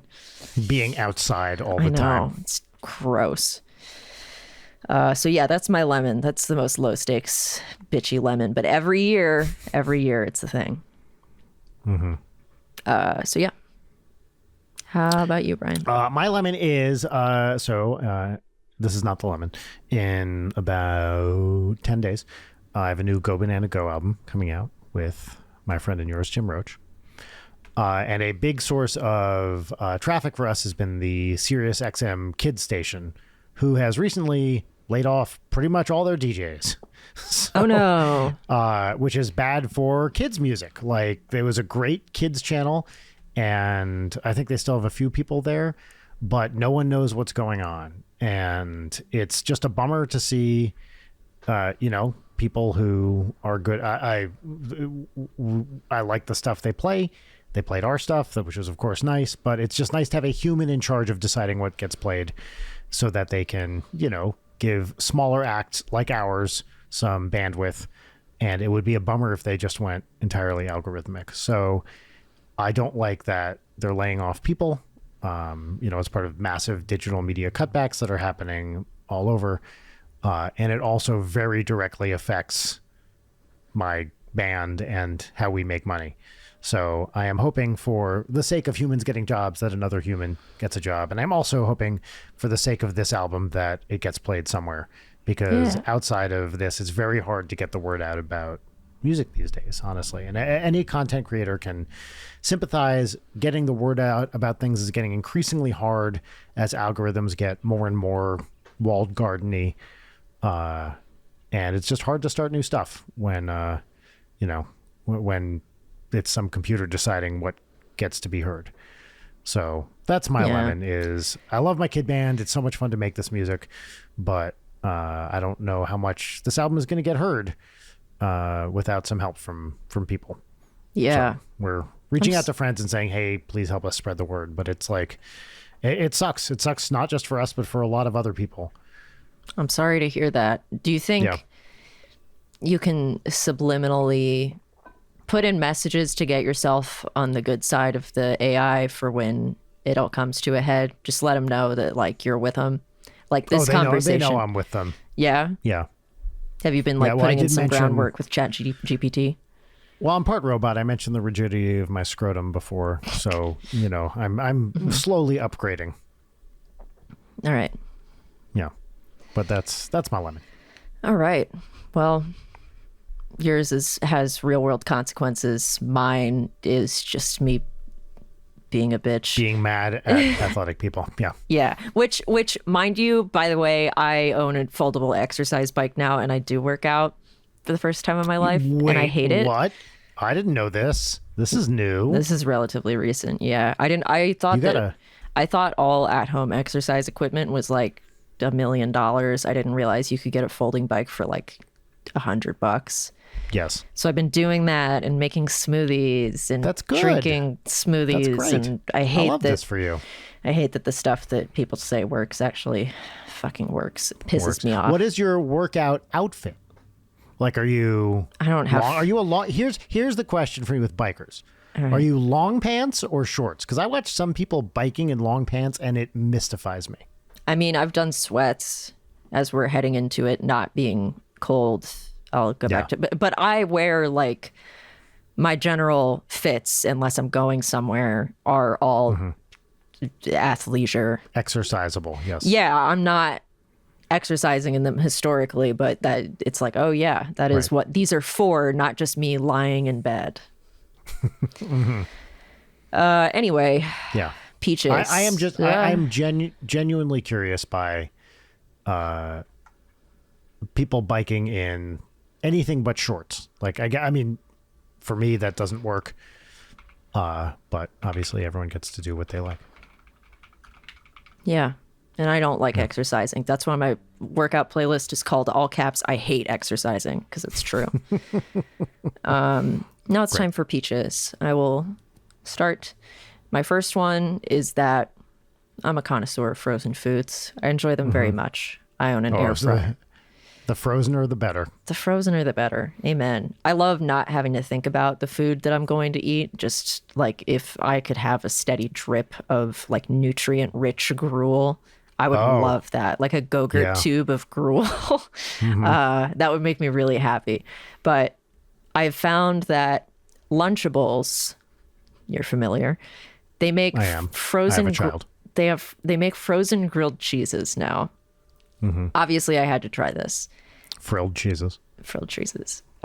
You put it in the microwave, for 60 seconds, and then in the air fryer for a couple of minutes. They're so fucking good. It's dumb. Like clearly they soak them in a disgusting amount of butter. God knows what. Yeah. Yeah, and it's just like, Kraft singles in it, but it's almost like a Texas toasty kind of bread. And I'm obsessed with them. Like I love those nasty little sandwiches. They're so good. So folks at home, if you see those frozen Lunchables, you give them a shot. My second peach is that I got gas station coffee the other day for $2. I wasn't expecting a lot. It was really good. Wow, a $2 coffee. That was good. I know. It was like a little latte type thing. It was from one of the machines where it's like, here's the mocha and here's the English toffee. It was actually every once in a while. Fucking delicious. It hit. So that's nice to know that I can get a nasty little sweet drink that isn't $7. And then my third peach is like an actual real world thing and not just me eating garbage and being thrilled about eating garbage. A couple of weeks ago, Allie and I went on a road trip to see Health, which is a wonderful band. Oh, that's why you're working out. Indeed. And we were in like a little, not a mezzanine area, but they had like a little sit down restaurant area of the club that it was in. So we each had our own table and chair. And for a show that was a bunch of like middle-aged goths moshing it out, it was the best to just like sit and be sitting.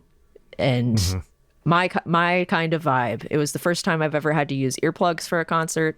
This Everyone band, use earplugs. Always use earplugs. Yeah, it felt very necessary for the first time. And one of the openers was Pixel Grip, who I hadn't heard of before and who I really enjoy listening to now.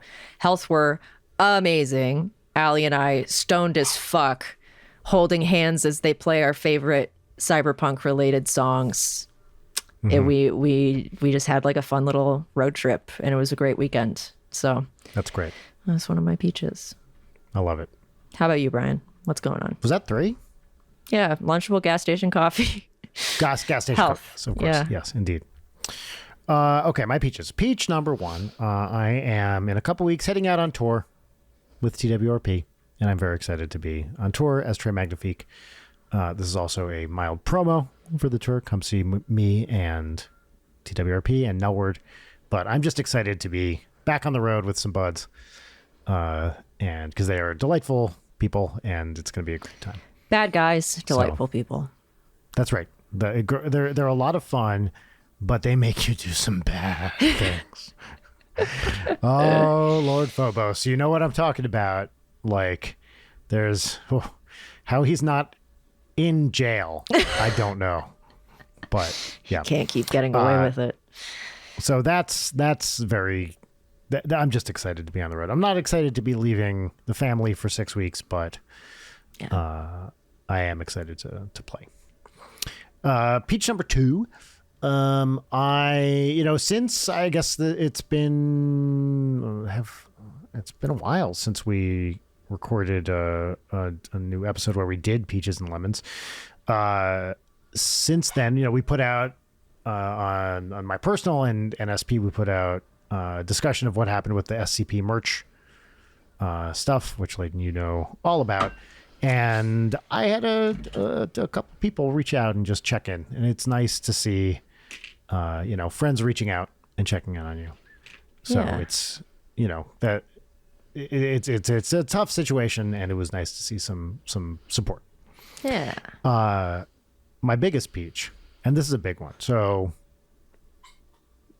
less than 5 minutes before the recording today, I come back to the garage with this big cup of water, set it down on my desk here, and it tips over all over my keyboard, my notebook, my puzzle I'm working on, my whole fucking setup on the desk.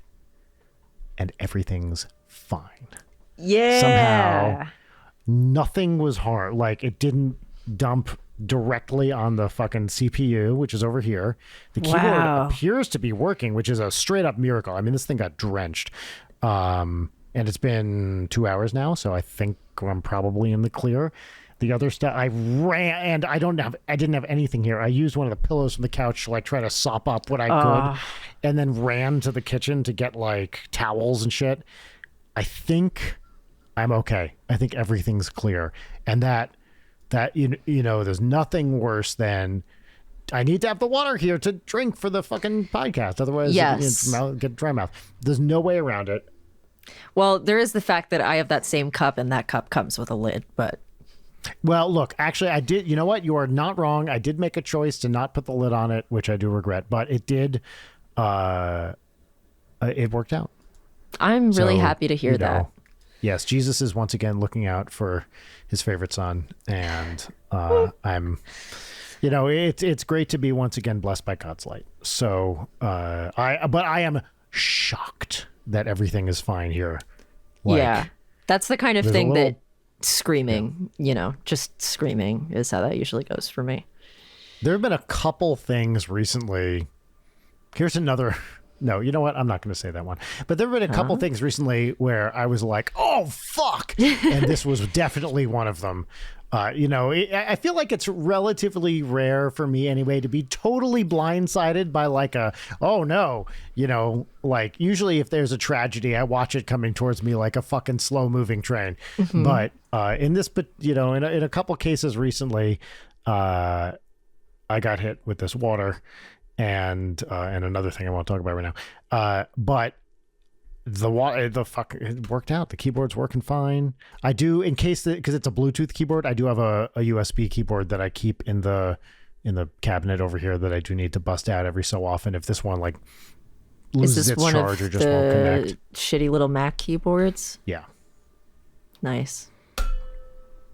I hit another vessel containing. This one contains no liquid. If you had knocked your water over again doing that, I would have lost or broken my the mind. Keyboard by hitting it against this thing. You know what? It did actually kind of nick it a little bit, but that's fine. Oh no. Yeah, that's fine. Yeah, everything worked.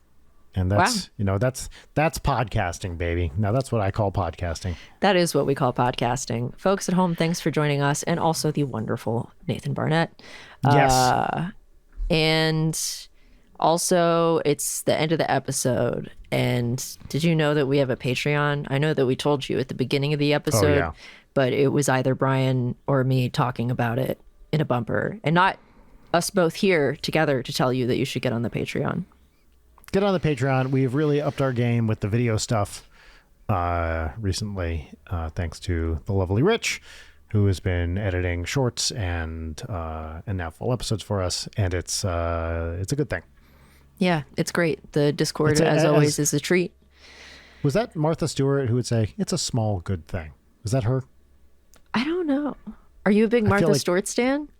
I mean, look at me. Of course I am. Everything about me screams, this guy keeps it real simple. This guy loves tax fraud. Martha Stewart. Yeah, I love tax fraud and home decor. And entertaining. Those are my two in the garden things. And with some white wine. Because if you're good at entertaining, you can write all sorts of shit off for your taxes. And of course, you give it when you welcome people to your home, you should give them a little bit of insider info for every company so they can, they can make some money. Why would they come over to your house if they couldn't make some money from it? Exactly. All right. Well, yeah. Patreon.com/late night. Check it out. Give us 5 stars on Apple. You can do that on Spotify also. It helps. It genuinely does help. So yes. Thank you. And until next time, this is Ben Shapiro signing off. Jordan Peterson signing off. Yeah, Ben Shapiro. Jordan Knight with Ben Shapiro. Bye. Great. Bye. Late Night is produced by Brian Wecht, Leighton Gray, and Jarek Centeno. Sign up for our Patreon at patreon.com/LeightonNight. Follow us on Twitter at @LeightonNight, on Instagram at @Leighton_Night, or email us at leightonnight@gmail.com.